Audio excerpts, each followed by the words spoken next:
Hi, good afternoon, good evening, or good morning, depending on where you are in this world. I'm Charlene O'Hanlon, the moderator for today's DevOps.com webinar. Thank you so much for joining us today.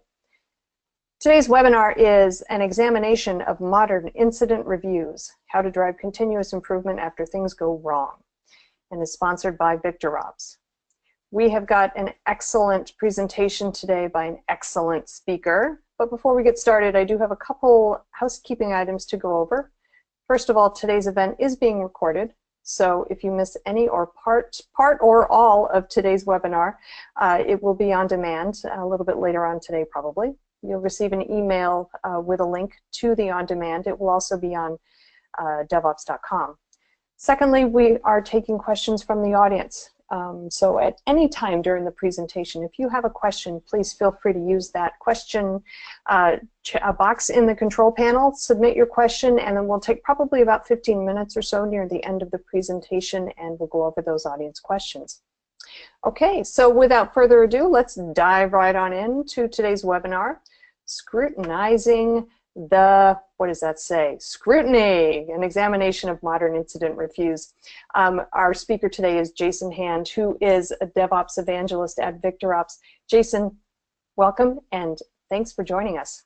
All right, thank you very much. It's been it's a pleasure to be part of another webinar with DevOps.com, and thank you for the introductions. And let's just dive in here. We got a lot of content to cover, and if you have any questions, we'll definitely take those, field those at the end. So. Definitely add those into the chat or into the questions, and we'll address those at the end. So let's get started here. So let me back out here.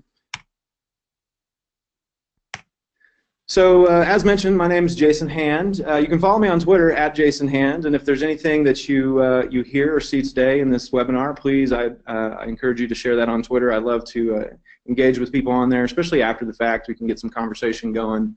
And of course, I just like to share the information in general with even those who weren't able to join us for the webinar. So earlier this summer, I had the honor to actually author another O'Reilly report for O'Reilly Media. This one titled Post-Incident Reviews. And I was lucky enough to get a gentleman named J. Paul Reed, who's someone in sort of the DevOps industry who knows quite a bit about post-incident retrospectives and learning from failure. If you've ever seen Paul at conferences around the world, this is something he talks about quite a bit. So I was honored that he would write the foreword for my book. And one of the things that Paul mentioned in the book was this quote here. And what I love about this quote is that he points out that the systems that we're building, of course they're complex, but we often forget that there's a socio-technical angle to these systems. And what we mean by that is that there's always people involved. And if you hear any talks on DevOps in general, you hear things about culture and how the technology is actually the easy part. It's the people part that's always the problem. And he's totally right. And so a lot of the things that I wrote about in that book really address sort of the human aspect and how we should be kind of focusing our energy when it gets to the point where we do need to do some sort of retrospective on an incident, some sort of problem. Oftentimes we only focus on the technical aspect of the problem, and we try to just drill down or unpack some sort of failure to get to this single cause that sort of put us into that failure state. And we don't always examine sort of the human aspect, the socio aspect of that system. And then another thing that I wanted to point out in this quote from Paul here is that he mentions that the only thing we can really control in these systems is how we operate with our reactions. And the reason why I pointed out reactions here is because he's totally right. A lot of sort of the response to problems, and especially with incidents and outages, is very reactionary, which can be very chaotic. And one of the things that we try to teach through a more DevOps philosophy is that we want to move away from being very reactionary. We want to move away from that chaotic sort of style of addressing incidents, both in the moment, but then also afterward when we want to try to analyze what went wrong. So we want to try to take a more holistic approach, which requires us to actually look at things in a more proactive way, which I don't think anyone's really going to argue that, it's always smarter to be proactive with this stuff. It's just like installing smoke detectors in your house. Like, that's a proactive move to sort of know about a problem sooner than later and not be so reactive and sort of after the fact. And so when you move to this more proactive sort of stance with incident management and dealing with failure, really what that does is prepares you. There's a lot of conversations out there about how can we prevent failure, and I'm going to tell you just straight up, you can't prevent failure in our IT systems. There's just too much complexity going on. Not only is there the human element, which adds a lot of complexity to it, the systems that we're building are not, they're not sort of linear in terms of how they interact with each other. There's a lot of moving components, and it's constantly changing. So really, this idea of readiness is sort of your best sort of lever to be able to pull on when it comes to increasing uptime. So we want to focus on that readiness rather than sort of the old view approach of trying to prevent these outages from happening. And I still to this day get in a lot of sometimes argumentative conversations about whether you can prevent problems or whether you should really just try to be prepared for those problems. And so one of the old view thinkings, there's probably no company out there who doesn't have a number of people within the organization who likes to say, hey, this is just the way we've always done it. This is the way we do things around here.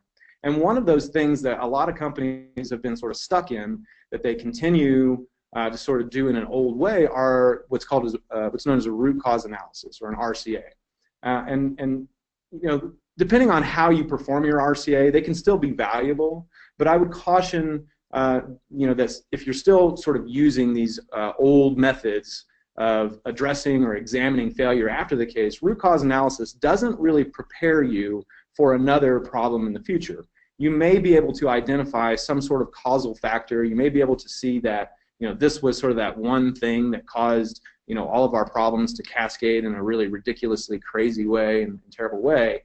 But honestly, when you kind of switch it around and don't focus so much on the root cause during your examination, and actually focus on what happened to the problems with how the teams formed and how they knew about the problem and all that kind of stuff, you actually start preparing yourself and you get into that readiness phase. So we want to kind of move away from root cause analysis, and also, if we're being quite honest, in a complex system, there just isn't going to be a root cause. Oh, I've done it again. Backed right out. So we want to move away from doing these old school root cause analysis and actually get into something where we understand how cause and effect really work. And if you're familiar with Sidney Decker, he's a gentleman who does a lot of research in understanding failure and learning from failure. And I love this quote from Sidney Decker about how cause is actually something we construct. It's not something we're going to find. And I think a good example of this is if we do some sort of root cause analysis on a problem, it's very possible, in fact very likely, that if you had separate teams doing separate root cause analysis, they would actually come up with probably a number of causes. And so we would never really distill things down to this one single cause, mostly because we are constructing that cause based on the information we have available, based on the bias that we may have inherently inside us. So cause is something that we actually don't want to focus on quite as much as we used to.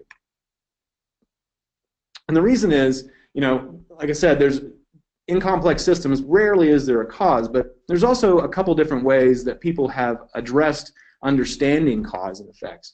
And one of the ones that I think is tied closely to the root cause analysis is this idea that there's a sequence of events, that one event causes another, which causes another, and so on, sort of like dominoes falling in order, where this one thing happened and then another thing happened and another thing happened. And that's one way of sort of thinking about our systems, although it doesn't really give us a holistic approach to what's going on. Another sort of causal understanding or causal framework is this idea of epidemiological, where problems in the systems are actually latent. There's maybe software or hardware issues, there may be managerial or procedural issues, but they're all really just hiding within our systems, and it's prevalent throughout the systems, and we need to sort of address a way to learn from these failures in this method. And that's fine too, but what most of those in sort of the DevOps sort of world or DevOps industries have accepted or sort of embraced in terms of learning from failure and just understanding how problems occur in our systems is that these problems are actually what we would say, quote, normal behavior. That the systems themselves are a systemic byproduct of the people, the organizations, and they're all trying to pursue success with really this, incomplete idea of what the system's doing, usually because of the pressures we're forced to deal with. And those pressures and those constraints can be, scarcity of resources, our competition, time, but whatever it is, these constraints are actually sort of pushing the systems into this idea that Sidney Dekker talks about drifting into failure. And actually, that's just a normal part of it, and it's a very sort of holistic way, systems thinking way to sort of view our system. So this systemic sort of framework of addressing problems is really what's led us into this new paradigm shift away from root cause analysis and more into what we call a post-incident review. Now, a lot of folks out there call these postmortems. We at VictorOps, we've called them postmortems in the past, but as of the book that I just put out, this O'Reilly report that I just put out this summer, we're actually shifting our language away from the term postmortem. I've personally had conversations with John Allspaw, who's another person in our industry who talks a lot about these types of things. He's the one who introduced the term blameless postmortems. Dave Zwieback, Paul Reed, I mentioned already. I've had conversations with lots of other people who discuss this topic, and we all sort of agreed that the term postmortem itself is really just sort of a terrible term to explain or define what we're trying to do. And what we really want out of these exercises is to learn as much as possible. So a post-incident review is actually just a subset of a learning review. And there's lots of other reviews. We here at VictorOps, we do post-deployment reviews, and the point is that it's actually something we want to go in and actually try to learn as much about. And when we use language like postmortem or root cause analysis, that sort of indicates to us that we're searching for the cause, or we're searching for just the bad things that happened.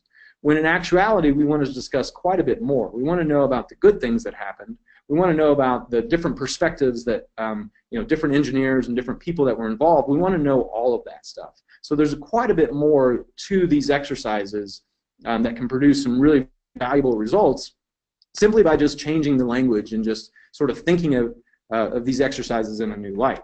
So, I kind of advise people to stop using the term postmortem, but honestly, I still, use that term. It's just a very well sort of understood concept.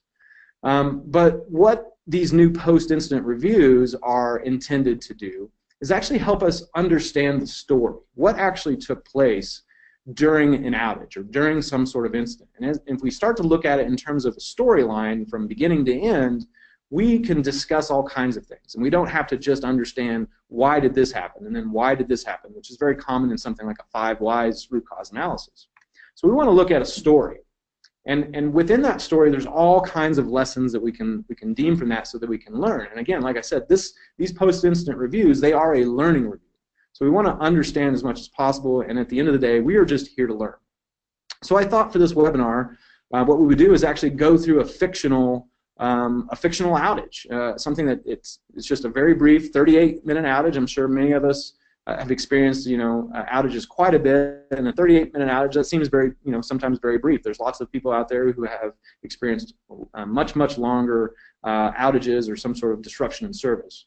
So we've got Acme Dash here, and let's just sort of take a look at their timeline. And what I like about the concept of a timeline is that we can actually sort of document with timestamps what took place and what everybody was seeing, anybody who was involved with that.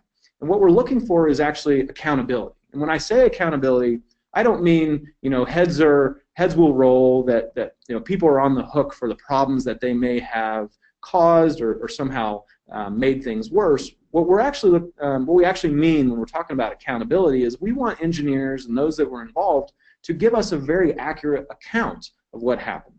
And because with that account of what happened, we can start to describe the events in a timeline and really understand so much more about what took place, both leading up to a problem and then also during the response and remediation.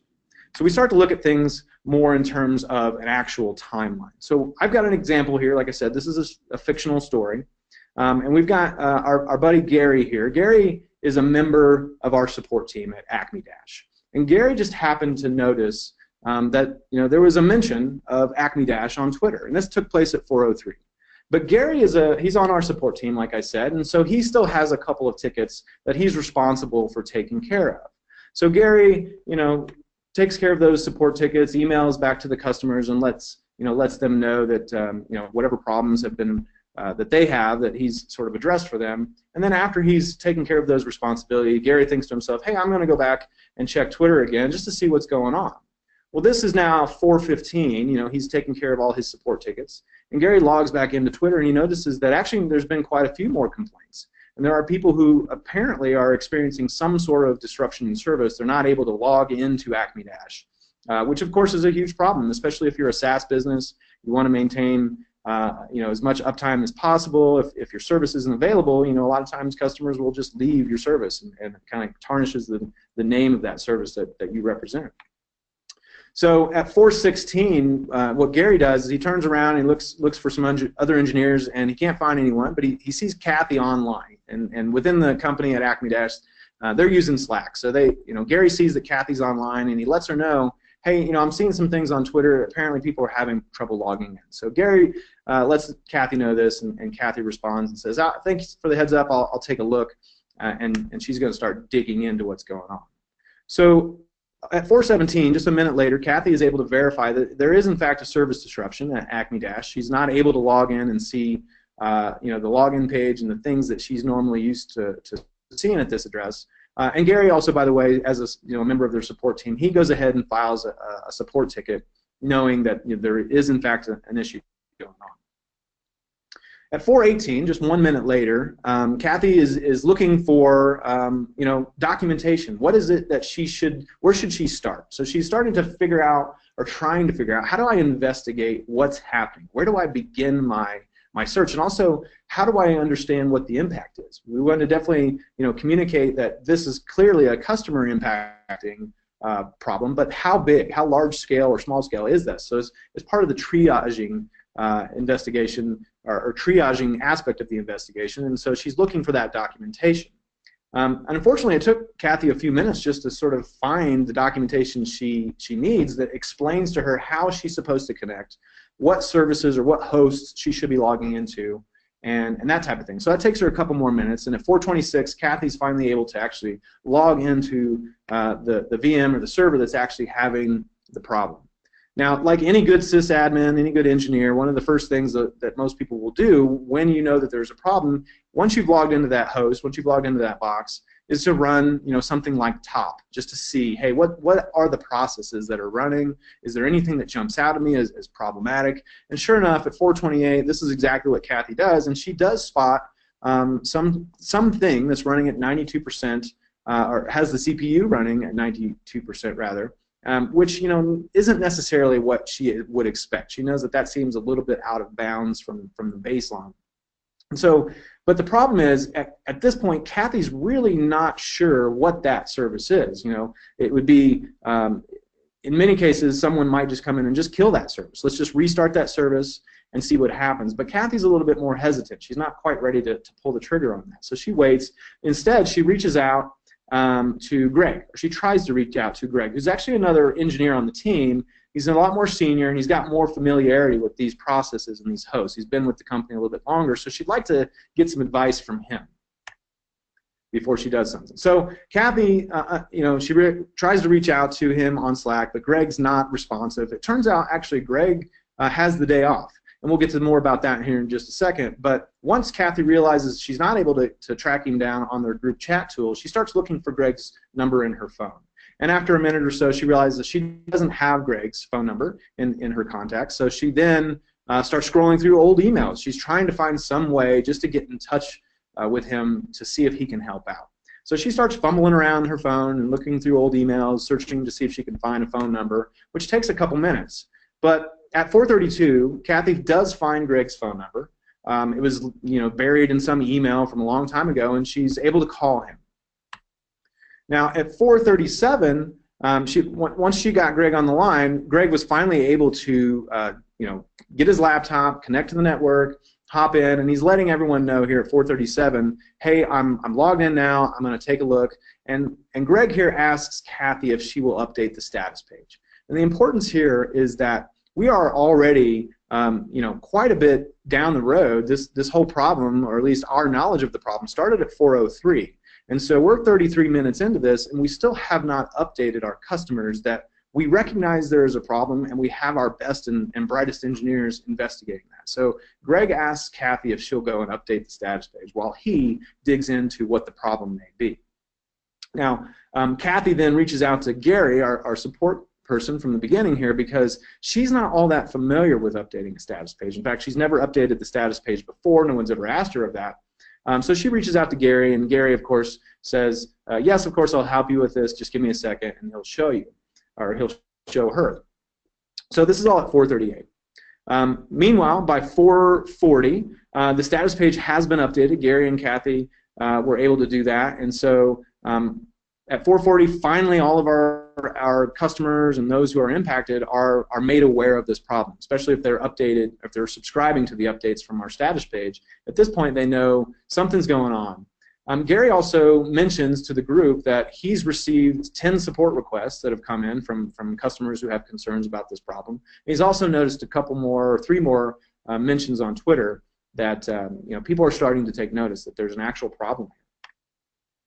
Now, at 4:41, Greg chimes in on Slack, and he lets both of them know that, hey, I actually solved the problem, and we should be good here. So at this point, services are starting to come back up. The login screen should be available any moment here. And Kathy, she pulls up her browser and goes to the URL, and she's able to confirm at 4:42, yes, I actually am able to get to the login. I am able to actually log in and get to our service.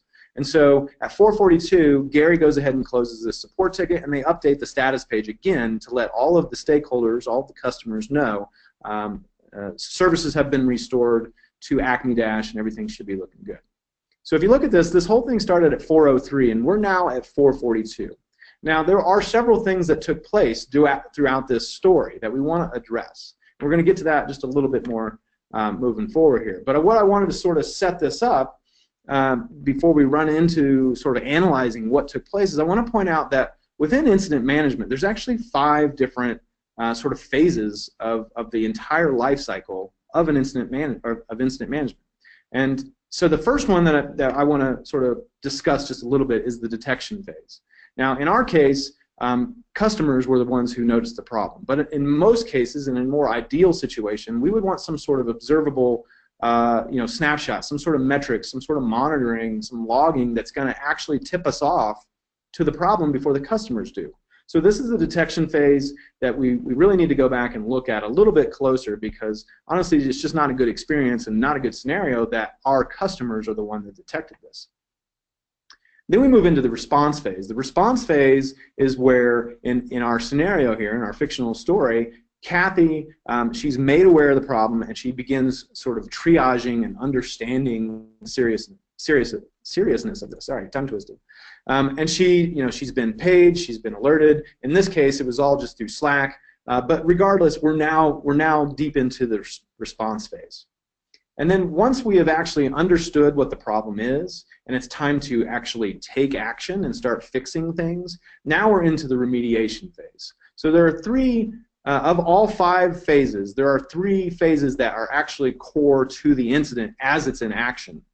But once we get through the remediation phase, things have been restored, services are up. Now we're going to move into the analysis phase, which is what this talk is primarily about. The analysis phase of incident management is the post-incident review. And that's where we go in and we really try to understand what took place, what happened through the previous 3 phases that we can go in and address and try to improve on. And what those improvements lead us to is actually what we talked about at the very beginning of this. It leads us into the readiness phase. And here, once we're in the readiness phase, that is where we start to look for countermeasures and look for different improvements, and maybe start to suggest that we do rehearsal drills on incident management, that we actually prepare ourselves for the inevitable scenario where things are going to break in a new and interesting way that we've never seen. And how are we going to be prepared for that? So that's the readiness phase that really these post-incident reviews sort of set us up for. Now, if we look at the analysis phase in a more holistic sort of 30,000-foot view here, we can see, yeah, the whole downtime consists of about 38 minutes. And I've tried to visually here sort of show you the 3 different phases of the incident, where we've got the detection, the response, and the remediation. Now we're in the analysis phase, but we're going to specifically dive into each of these first 3 phases of the incident here. So if we start with the detection, we can just kind of zoom in here real quick, and you can see at 4:03, that's when Gary noticed something, and it wasn't until 4:17 that we actually moved from the detection phase into the response phase. So we're looking at a good 15 minutes or so here, 14, 15 minutes, that is our time to acknowledge. And this is the detection phase.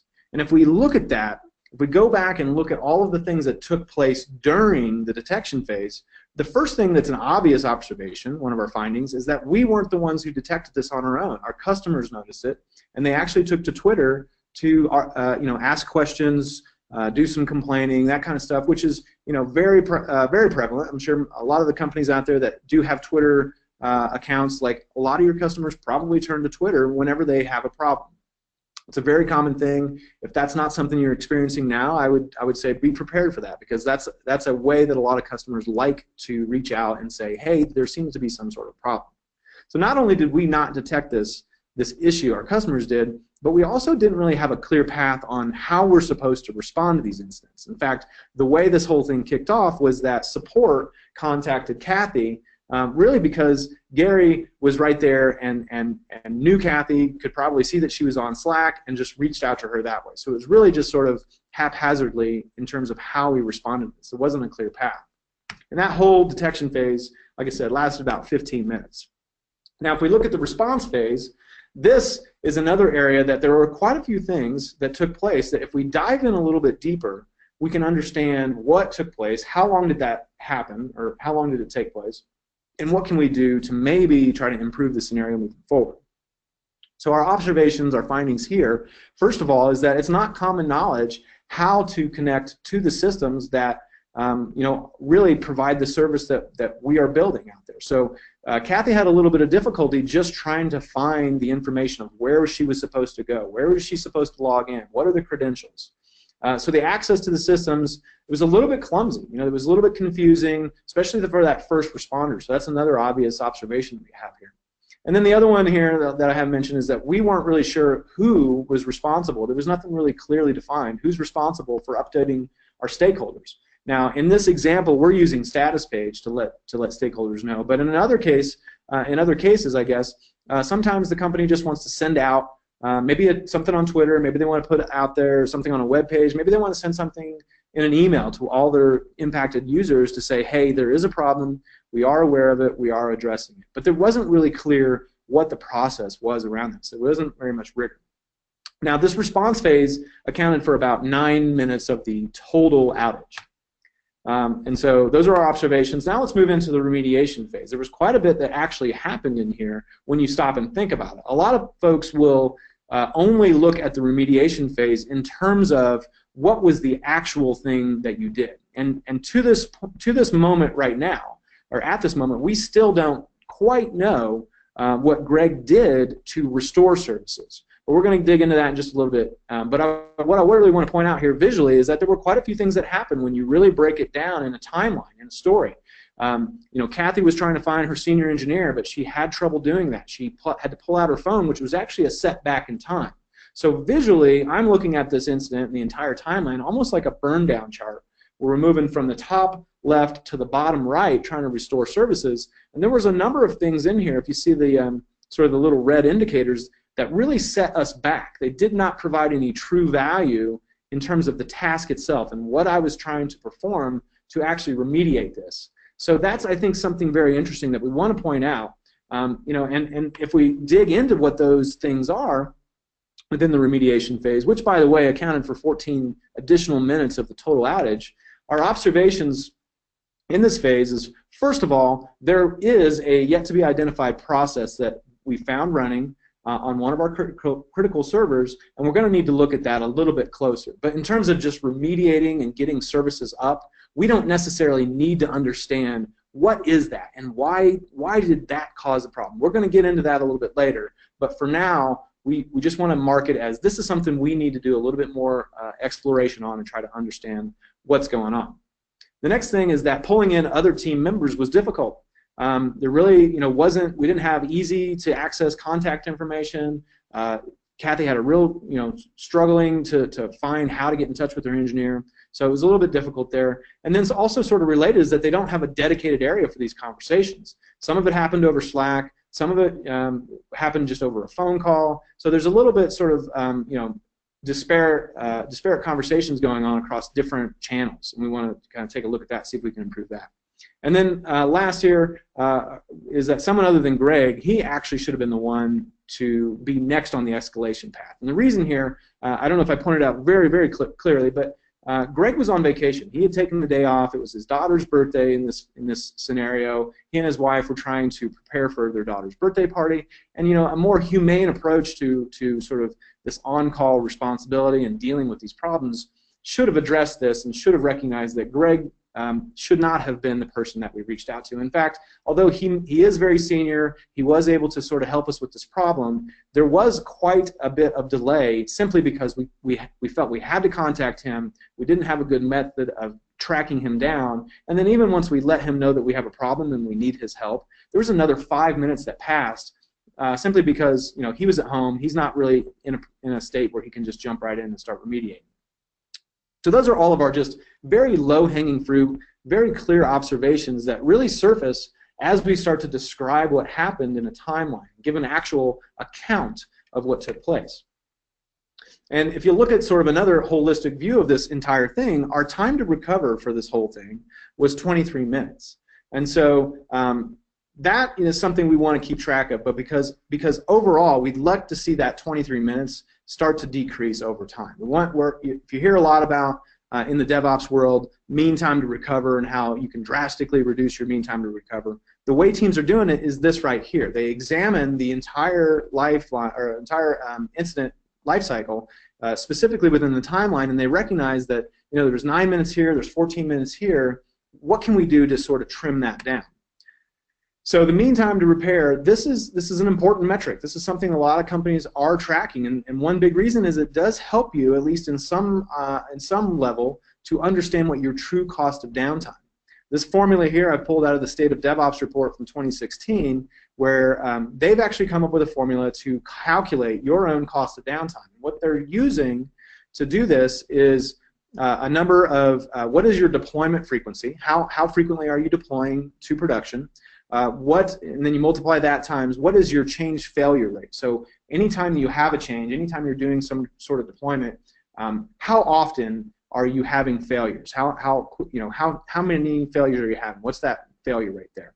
And then the mean time to recover, which we are able to calculate here, what is that mean time to recover? We multiply it by that, and then the last sort of variable in this formula here is our hourly cost of the outage. Now this is something that's going to vary from organization to organization, from team to team, because that cost of the outage really just depends on your own unique situation. What are the services that you run, and what is the real dollar impact of that? And that's something you'll have to dig into just a little bit more.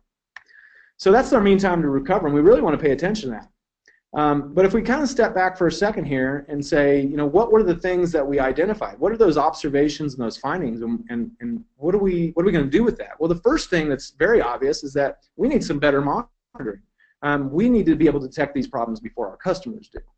It's a little bit embarrassing, to say the least, that people were complaining about this on Twitter before our engineers had any idea that there was a problem. So we need to do something about our monitoring scenario here. The next one is that we need to come up with some more rigorous sort of framework on how we're going to deal with issues and really just sort of our on-call rotations. We didn't have, in this scenario, we didn't really have a clear path, like I said. What are you going to do when there is a problem? Who's on call? Who's the person that should be made aware of these? And what methods do they need to be reached? Everybody likes to have sort of their own paging policies. Some people want a phone call because it's very easy to miss a text message. Emailing is really kind of one of the worst ways to reach out to people and let them know that there's a problem. But you want to come up with some real paging policies. Let's figure out what are we going to do to let someone know that monitoring has detected a problem. And then we also didn't really have that good a documentation. It wasn't very clear for Kathy anyway where she was supposed to go, what she was supposed to do, what kind of credentials she was going to need. none of that information was made widely available, or if it wasn't very clear where it was and how to find that. So there was a delay simply in understanding the problem during the response phase that then impacted the remediation phase, only because there just wasn't good documentation on what it is that you're supposed to do, and it wasn't made available as well as it could be.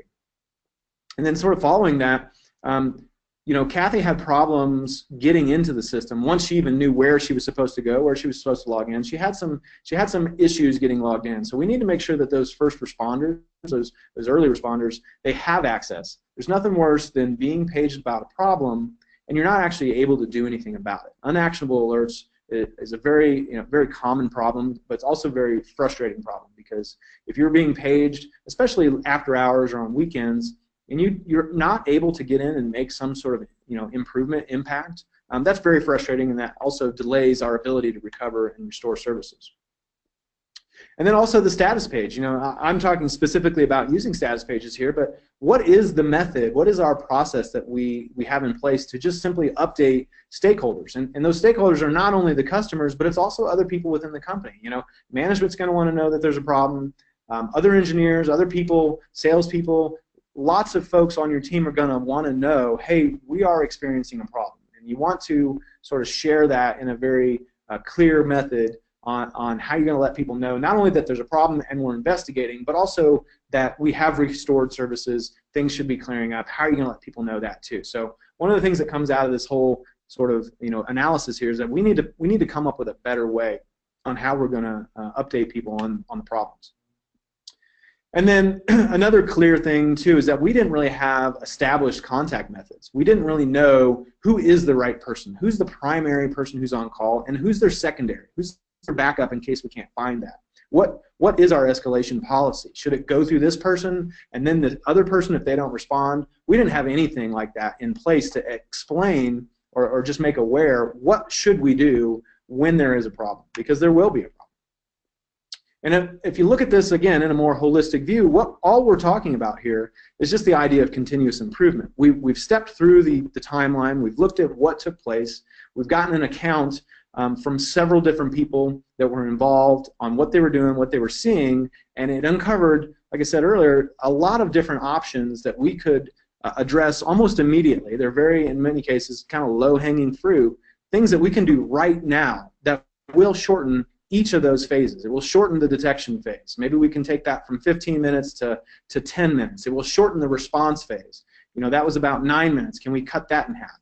It's going to shorten the remediation phase. Kathy spent a lot of time, kind of fumbling around, trying to solve the problem. What can we do to continuously improve that? Let's not settle on a process and leave that in place for a long time. Let's actually revisit that literally with every problem we have and see what we can learn. There's a lot of good data right here in we'll just say the rubble of this train wreck is kind of the image I used there on that book with O'Reilly is let's go in and dig in. Let's investigate what data is here that we can use to make empirical decisions on how we can improve. By the way, I would love for you to read the book. You can download it here at this bit.ly link. I'd love to hear from you. You can email me, Jason@VictorOps. Hit me up on Twitter, but I'd love to discuss some of the topics within the book a lot more in depth with you if you can. There's only so much I can cover within this webinar, but I really would love for you to download the book and let me know what you think. So again, if we look at what are the observations and can we put that into a list of action items, oh my gosh, it's so easy to come up with, in this scenario, with this 38-minute outage, which really wasn't that long, we came up with 9. And that seems like a lot for such a small outage, but we came up with 9 different things that we could do right now that will make the problem that we see next time, even if it's not just like this, it's going to make it so that we knew about it faster, we can respond quicker, and we can restore service quicker simply by just laying out what did we see, what did we learn from this. And then the most important thing is that you can't just take these action items and sort of just discuss them or debate them. You actually have to then take them and put them into some sort of project management tracking tool. If you're using Jira or Rally or whatever the case is, you want to take these things that we've discovered as action items and actually implement them as tasks that need to be done and that we need to get scheduled into work for our engineers. And of course, another thing that's going to be important that a lot of management's going to want to know is, hey, at a very high level, what happened and what are we going to do about it? Or what did we do about it? And how is this going to impact our availability moving forward? What kind of improvements are we going to have? So you can put this type of information into some sort of report. The post-incident review isn't necessarily the report itself, but reports can be sort of the byproduct of the review. So a lot of people are going to want to put these into some sort of documentation to then share, not only internally to let people know here's what happened and here's what we're doing to improve, but also your customers. DevOps teaches us that we also have to be very transparent. We need to share with our customers what we saw, what we're going to do to make things better. And so putting it into a customer public-facing report is something that you'll notice a lot of companies are doing these days, simply because that's just what the customers sort of expect. We want to know that you knew about the problem and that you're doing something to improve moving forward. And again, all of this is really just sort of this idea of continuous improvement that leads us into the readiness phase. And that's really our best bet. I've said many times already, prevention is not something we can do when it comes to failure. Maybe you can prevent very specific things from failing, but it doesn't prepare you for the next thing. And if you've noticed here, we really have not, in this analysis of what took place, we have not really discussed what the cause was. Yes, there was that service that was running at 92%, and it does seem very clear that that was some sort of causal factor, but we haven't really dug in and say that was the cause of our problem, because quite honestly, maybe it was, but it probably wasn't. There was probably something else that caused that service to then have a problem, and we do need to go in and sort of explore that a little bit deeper, but simply understanding or maybe claiming that that service was the root cause and that we need to go in and fix that, yeah, you're going to make some small improvements, but again, I contest that you're not preparing yourself for the next problem that happens. Just by going back and implementing some sort of corrective action for that problem that we've discovered, this is our root cause and here's what we're going to do to try to make it better or fix it for the future, that sort of helps our problem right now, but it doesn't help us detect something quicker the next time something goes wrong. It doesn't help us actually understand what the problem is once someone has been alerted. All it does is it helps us understand what that one maybe cause was, but it really doesn't help us in a more systems thinking way. It doesn't help us in a more holistic way with our system. So we really want to focus on more what can we do to detect sooner and then recover sooner, rather than think of it in terms of what was the cause and how can we prevent it in the future. Because in complex systems, you're really not going to be able to prevent failure ever. You may be able to prevent some things from happening, but again, I caution you that that's sort of a very myopic view of the problem. It doesn't really set you up to be better and continuously improve. And that's ultimately what we're after, especially for those that are trying to adopt DevOps practices and principles. Prevention is not your aim. We're actually trying to just continuously improve, and readiness is a big factor of that.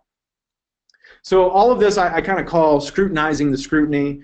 This is based on another talk titled that, where again we're really just want to look at the way we analyze and kind of shift our gaze away from root cause, especially performing root cause analysis, and actually understand in a more holistic way, especially with the people aspect, what took place.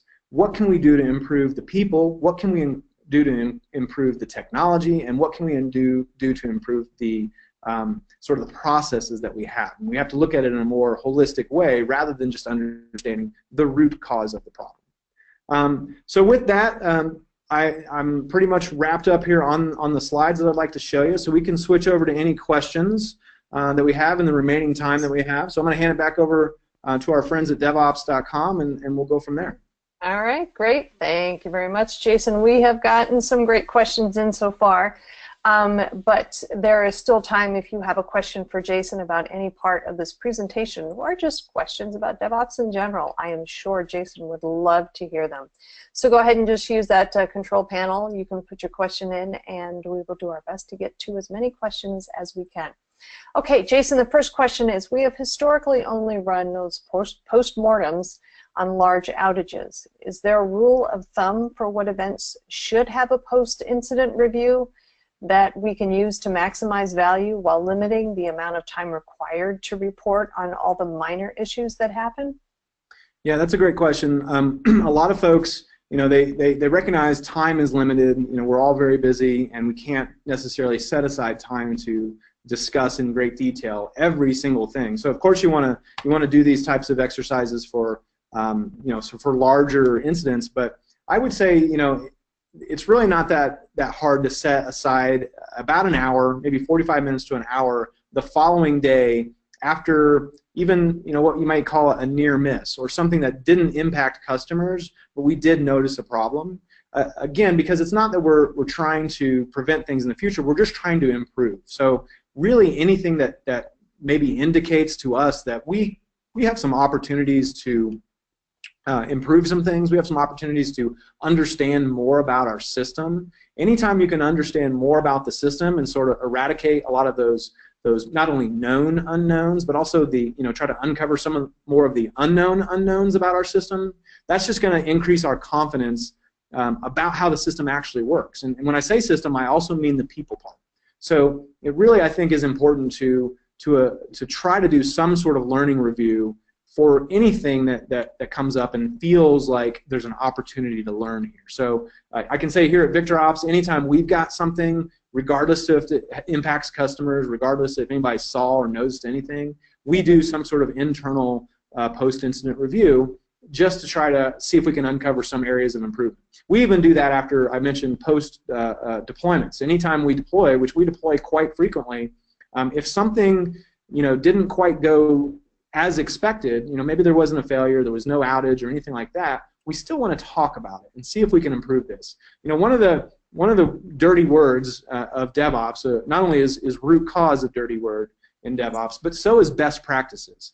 Because I can give you what we do at VictorOps and what I know other customers and lots of other folks are doing, but it may not apply to you in your situation, in your team. So my advice is that anytime there's an opportunity for learning, you should take that, because it's just going to help you understand more about your system, build confidence in the system, and that confidence is what actually sort of sets you up to be able to do things like continuous delivery. If you don't have any confidence in your system, if you don't have confidence in your team's ability to respond to problems, then you get very, very nervous about the idea of continuous delivery and automating, pushing changes into production on a more frequent basis, because everybody knows that it's that change, it's that pushing into production that typically kicks off some kind of problem. So we start having a little PTSD about deploying into production, because that's when the problems occur.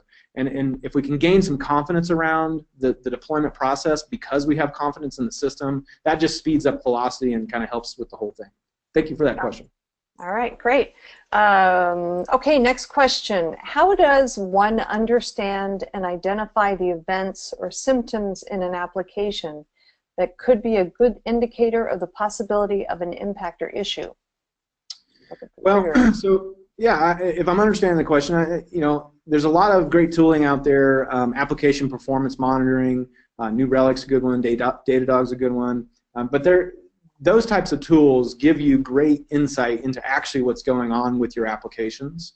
Especially as we've moved into the cloud and companies are starting to sort of experiment with either private cloud or public clouds, the resources themselves, things such as disk space and CPU, memory, those types of things that we traditionally would monitor and try to keep an eye on, those become less important, because quite honestly, we can dynamically go and grab more resources if we discover that, hey, our hard disks are getting a little bit full, our CPUs are just pinged and running at max capacity. We need some more cores here to actually process.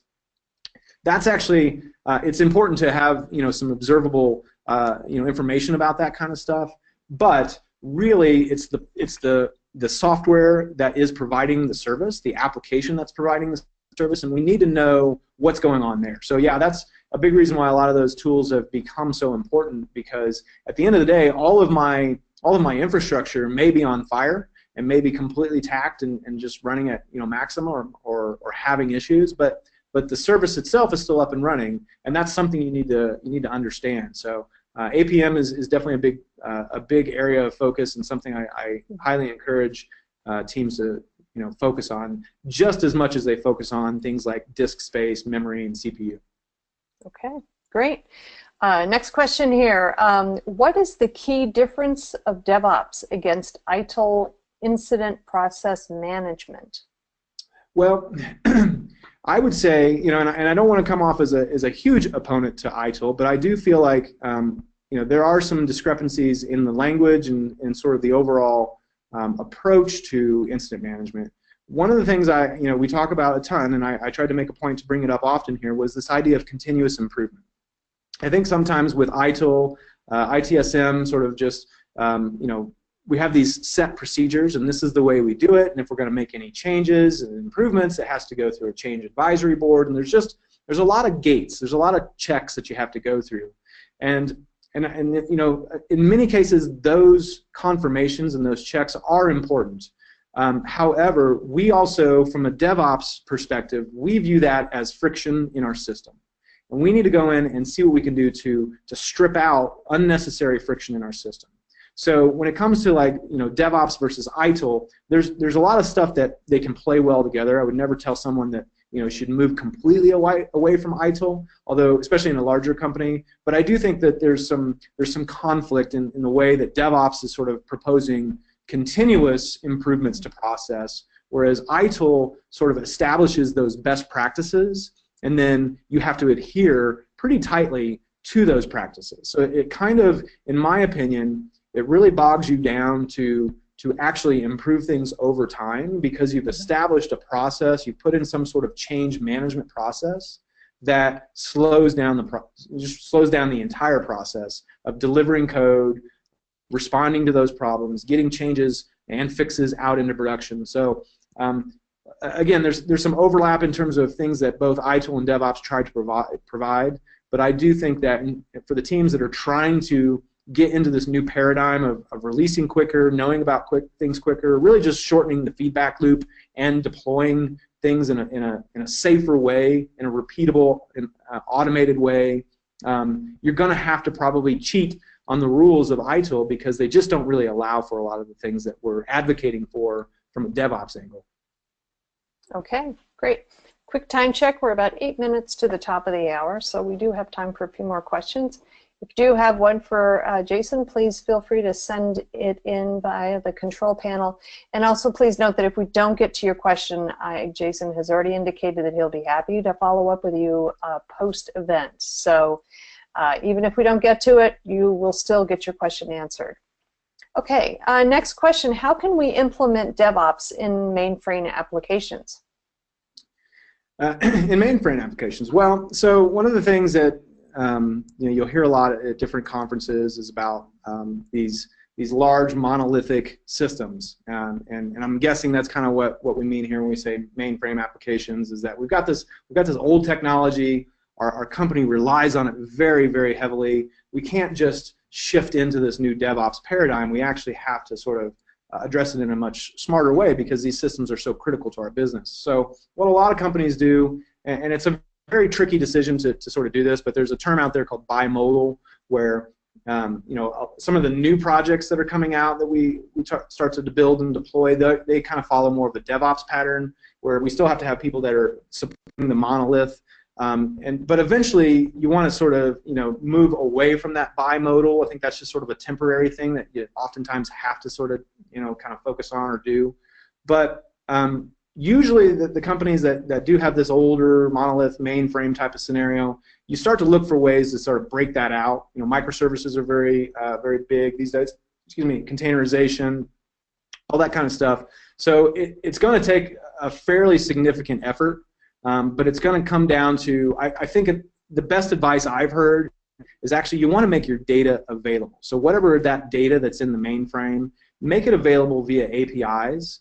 Make it so that from a lot of different ways, a lot of different methods, you can actually get into that data, and then you can start writing, using those APIs, you can start writing and implementing new applications and new services that can access that data. And that allows you to break up this monolith, this sort of old mainframe, into those, like I said, microservices where they all interact with each other, they all have access to the same information, and that sort of lets you, again, sort of break up the monolith. And again, I'm guessing when this question said mainframe, that's kind of what we're talking about, is these maybe older AS400 systems. I mean, these are the types of mainframes I used to work on, and you know, I'm kind of thankful that I don't have to work on those now, because it is a major undertaking to sort of break those down into a more modern-looking service. Okay, great. Okay, our next question. It's a statement and then a question. I understand the point about there not necessarily being a single root cause in a complex system, but I do think there are proven problem analysis techniques that help people develop the thought processes needed to diagnose what's going on. Are you suggesting moving away from those techniques, such as you mentioned the 5 whys, for example? I will suggest moving away from specifically the 5 whys. Although I recognize there are other methods of doing root cause analysis that can uncover improvements, and you know, at the end of the day, I think a lot of this is really just semantics. But the whole point is that we want to look at all this stuff in sort of the lens of continuous improvement, certainly, but also what can we learn.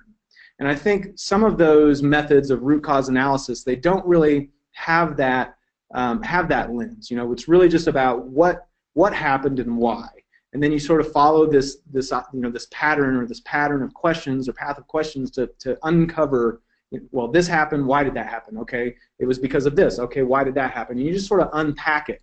The problem I see with that is that assumes that our systems and all of their behaviors take place in a very linear way.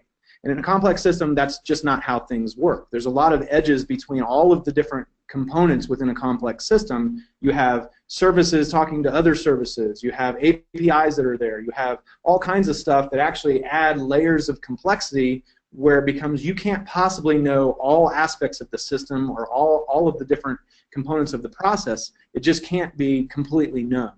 And because of that, we want to create a scenario where we can uncover more about the system. We're trying to make it so that in a very holistic way, we actually understand more about the system in a complete way. And again, when I say system, I'm not just talking about the technology aspect. I'm talking about the people part. I think, you know, that's why I opened up this whole talk with, these are not technical systems. These are socio-technical systems. And if we're not talking about the human element, then we aren't really seeing the full picture here. We're not seeing it with very clear fidelity on what's going on, at a much higher level. So I would never, I would never say don't do a root cause analysis, although I will say that there just is no root cause in complex systems. But I think it's the practice of going in and understanding more about what's happening. So if you can somehow shift those 5 whys into something more like what happened, and when you started to actually do this thing, how did you know that was the right thing to do? And that starts to get people to describe why they did things, how they knew that, this was the log I wanted to go look at, this was the dashboard I needed to go look at, and it starts to just surface up more information about the system, like how people respond to things, that we can then disseminate across the entire team and across the entire org. There's a lot of information that just won't bubble up when you perform sort of the classic root cause analysis, because we're really not focusing more on the human side. We're just focusing on why something happened, on a more technological aspect. Okay, great. Well, unfortunately, that is all the time that we have for the question and answer session of today's webinar. But I do want to remind folks that if you did not have your question answered, Jason will follow up with you post-event. Jason or somebody from VictorOps will be following up with you to get your question answered. Also want to remind you that we are recording today's event, so you will be receiving a link in your inbox to today's event on demand. Also, VictorOps is going to be providing everyone with a link to download the book, which is the post-incident analysis report. That will be coming also to an inbox near you, so keep an eye out for it. Also, check devops.com for this event on demand, and also for upcoming webinars that we have posted on the site. We have a ton of them.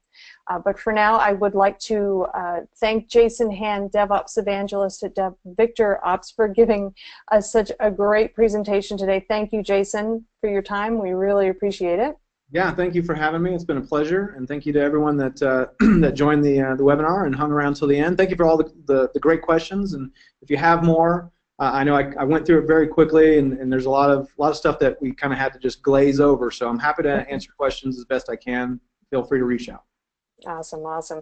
All right, great. Well, this is Charlene O'Hanlon, the moderator for today's event, and I thank you all for joining us today. Have a great afternoon.